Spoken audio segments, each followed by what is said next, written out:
Hello! My wife tells me that I open up every single YouTube video by saying hello in that type of pitch. But anyways, so here is a spirit flute I made, or a Native American flute. It is the two-chambered flute where air goes in here. Let me move this out of the way. Air goes in here, and where you see these two holes, there's actually a barrier on the inside preventing these two holes from being connected. So the air goes in.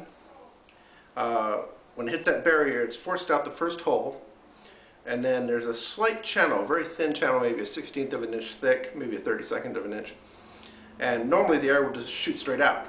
Now this flat piece of wood, I believe they call it a fetish. Usually it could be in the shape of a bird or something like that, or a duck or anything like that. Sits on top, and so the air comes up, and instead of being able to escape, it's forced along that very thin channel until finally it comes back and it actually hits the edge here. And then on the inside edge here, I have it cut at a 30-degree angle. I was just trying one angle out. I could have probably done 45 degrees.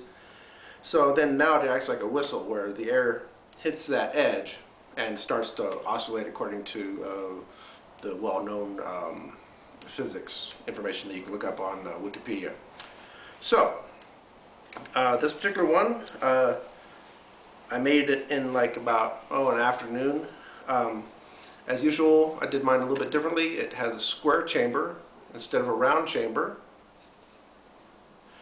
So the way I did mine is I took a piece of, this is maple, took a piece of maple about 1 inch wide and about, I think, 3/4 of an inch thick, and took it on the bandsaw and just kept cutting long strips out of it, so that in the end it was in the shape of a U, about 1/8 of an inch thick.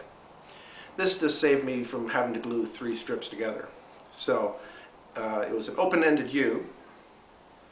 And then I took a 4th piece of wood and cut it to about 1/8 of an inch thick. And I did all the work on this one. I drilled the holes and then did the work with cutting out the holes and cutting the angle. What was kind of nice is I was able to actually work on it directly. And then when I was done, I flipped it over and glued it to here.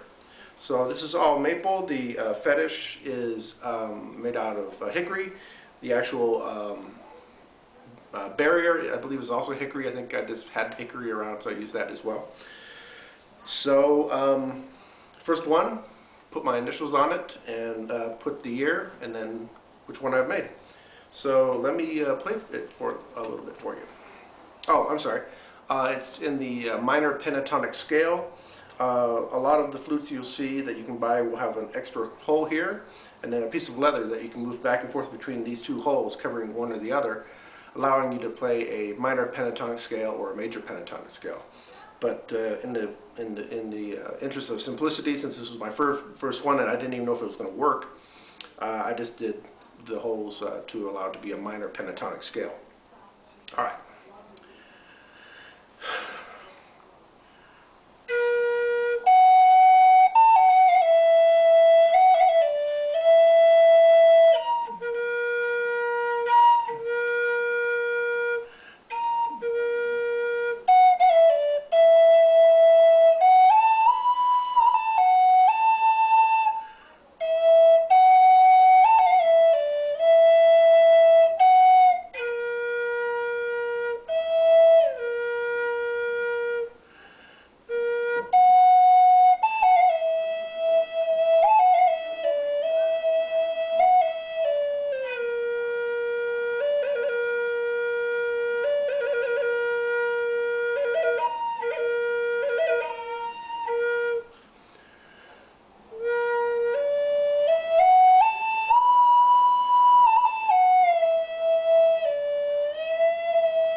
Well, a few times on the low note, it jumped an octave, mainly because I'm trying to play loud enough to make sure that the camera can hear me.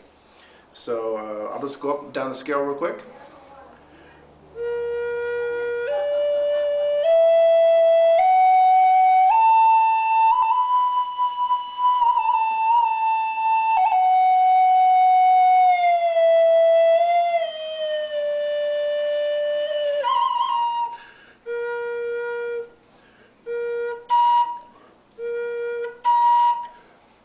I think I probably need to actually cut a little bit off of the end here to raise up that low note, because if you notice here, if I do the high note, which should be, if I overblow the first note, it should be the same note as the high note, but it's actually a little bit flatter. Anyways, as a first attempt, I thought it was very good. I was actually really stunned at how well it sounded. It only took an afternoon to make, and I think this is a project that anyone who does woodworking should be able to do and give to children, because as you can tell, I was just messing about on it. I wasn't trying to play any particular melody, and there's information on the internet talking about how the minor pentatonic scale is a very good scale to teach children on, because there's no real way to play two notes in a row that are bad.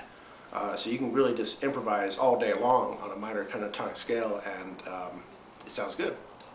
Anyways, thanks for watching. Bye.